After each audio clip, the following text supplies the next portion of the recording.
How many tools is your business actually running right now? Not the ones you use every day, but all of them. If you can't answer that question or the honest answer surprises you, your tech stack might be costing you more than you think.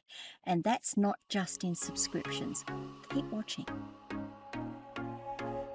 Welcome to Rise and Shine, your daily business tech boost with me, Charly Leetham. If you're a small business owner looking to simplify technology and get real, actionable advice from someone with 35 years of IT experience, you're in the right place.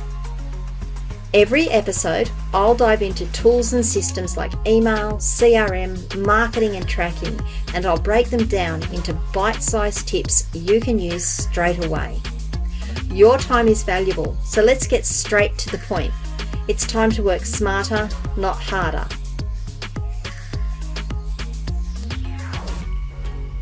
Rise and Shine is your business tech boost with me, Charly Leetham. Episode 708. It's Mindset Monday, and we're going to be wrapping up April and all the conversations we've been having about security before we head into May and start talking about productivity tools. Today, I'm sitting right at that bridge between those two conversations, asking the question whether your tech stack has quietly become more complicated than it needs to be and what that is actually costing you on both of those fronts. Look, I don't believe that business owners set out to build a complicated tech stack. In fact, I know they don't. What actually happens is far more mundane or ordinary than that. You hit a problem, someone recommends a tool, you sign up, it solves the problem, and you move on with your day. Hooray. That decision on its own is completely reasonable. The trouble is that you make that same reasonable decision multiple times, multiple times over the course of a couple of years. And the tool you signed up for 2 years ago is still sitting there in the background, whether you're using it properly anymore or not. The issue isn't any individual tool either. You can have 5 genuinely good tools, all of them well chosen, all of them doing something useful, and still end up with a tech stack that's working against you. That happens when those tools tend to overlap with each other, when they duplicate the same job, or when you find yourself keeping the same piece of information in 3 different places because no single tool is the source of truth anymore. Individually, every tool earns its keep, but collectively, they're creating friction you don't even notice until somebody asks you where a specific piece of information, client information, business information, whatever it is, lives, and you realize you have to check 2 or 3 systems to find it. The other thing to consider is that every tool in your tech stack becomes brings with it a quiet admin load. That load is bigger than most people realize when they sign up. Every tool has a login that needs to be remembered and kept secure, settings that need to be configured, notifications that need to be tuned so they're actually useful and not just noise. And then there's the integrations that we need to check when something upstream changes. It's highly likely that a lot of this isn't visible on the day you add the tool because on the day you're focused on the problem that it solves for you, and that's perfectly good. Unfortunately, that overhead doesn't go away. It just sits in the background of everything else you're doing and it compounds across every tool in your stack. By the time you have a dozen tools, you're carrying a dozen quiet admin loads, and the time you spend keeping all of that in working order is time you're not spending on the work that actually earns you the money. Now, back in episode 705, we talked about what you actually need access to when you don't have your laptop available. That point landed on knowing specifically what you have and what you need. The same question applies at the stack level because you can't make sensible decisions about your tech until you know what's actually in it. Once you start looking at your stack that way, you may realize that the complexity you can't see isn't just making you slower, it's quietly opening doors you didn't mean to leave open, which is where the security side of this comes in because a complicated stack and a risky stack tend to be the same stack.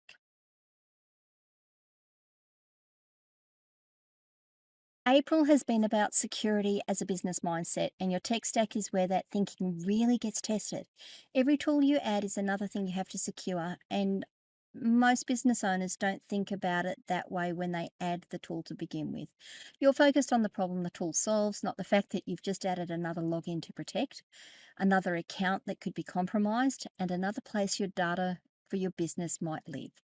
The security workload attached to your stack grows by some degree with each tool that you add to it, and that workload doesn't show up on any invoice you can raise or any invoice you might receive as well.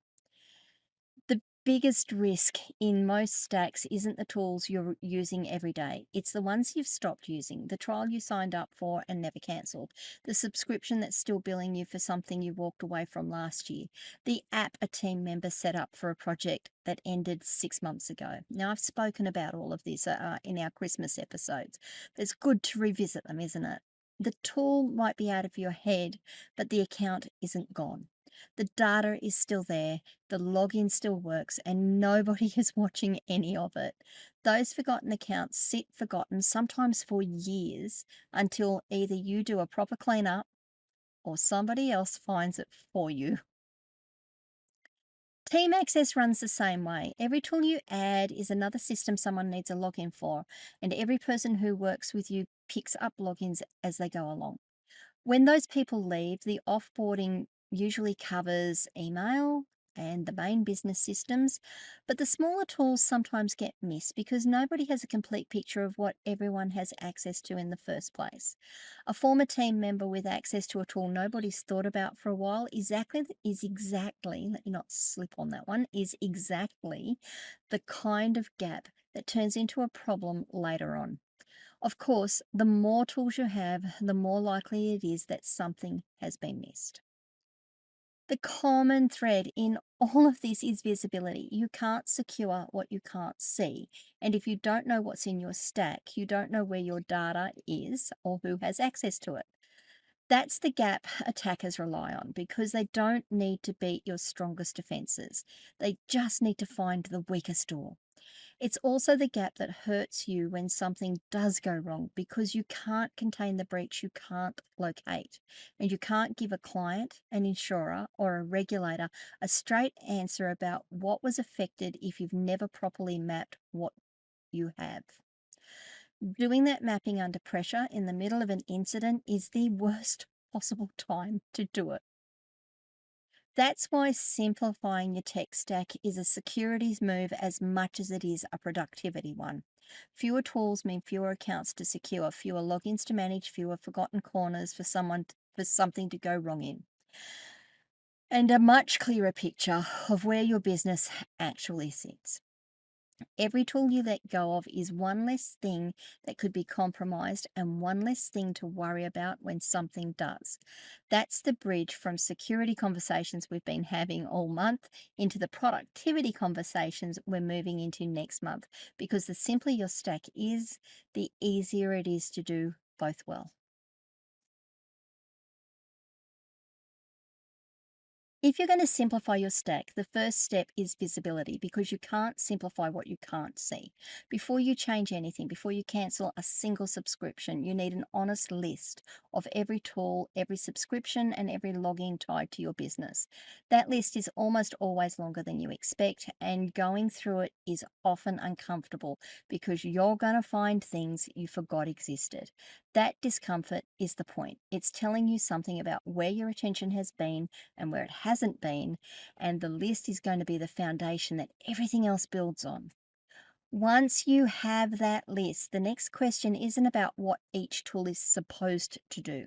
It's about what each tool is actually doing. There's usually a gap between the two, and it's worth looking at honestly. Plenty of tools are being paid for on the assumption that they're being used, when in reality, they were quietly replaced by something else, abandoned, or they never quite worked the way you hoped they would. Looking at what each tool is actually earning its place doing rather than what you think it should be doing cuts through a surprising amount of that clutter. You also want to look for overlap and look for it deliberately because it's rarely obvious until you go searching for it. Most stacks have some tools doing jobs so similar you can simplify and consolidate them. When you find these tools, the answer as to which tool to keep isn't always to keep the fanciest one. It's to keep the one that fits how you actually work, which isn't always the same as the one with the most features. Sometimes fewer features you actually use beats more features you don't. Now, letting go of the sunk cost is where some of us get stuck, and I totally understand why. You've paid for the tool, you've set it up, you've got data setting it, and you've trained your team on it. The instinct is to keep going because you've already invested, but the money you've already spent is gone whether you keep using that tool or not. The only question that matters going forward is whether this tool is the right fit for your business right now.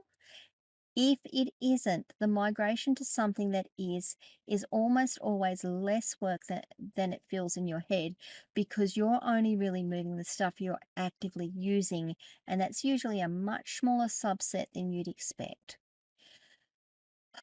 Let me try that one again, hey? That brings us to where April ends and May begins. We've spent April on security as a business mindset, and a lot of what we've covered comes back to the same principle. You can only protect what you know about. Simplifying your stack is part of that, because a clearer picture of what you have makes the security side of the conversation much easier to get right.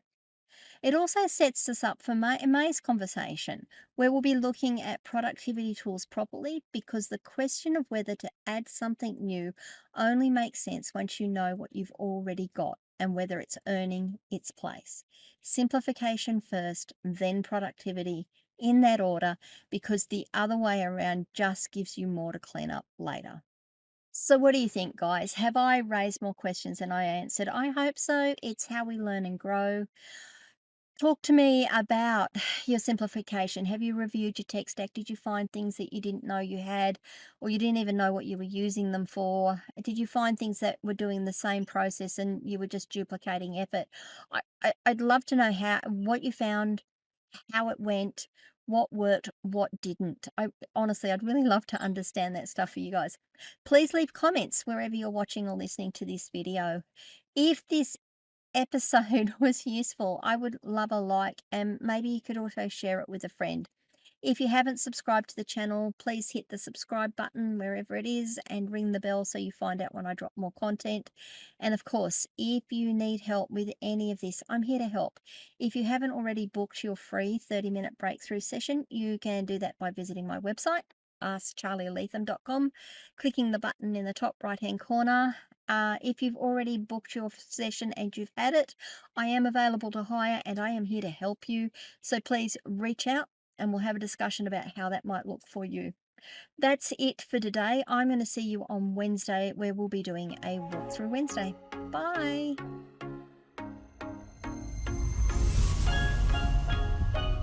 Hey there, thanks so much for tuning in to Rise and Shine, your daily business tech boost. I hope today's episode gave you some actionable insights that will make your business tech work smarter for you. If you found value, be sure to subscribe, leave a review, and share it with other small business owners who could use a daily boost. For more tips, tools, and resources, visit www.askcharlyleetham.com. Until next time, keep rising, keep shining, and let's make tech simple together.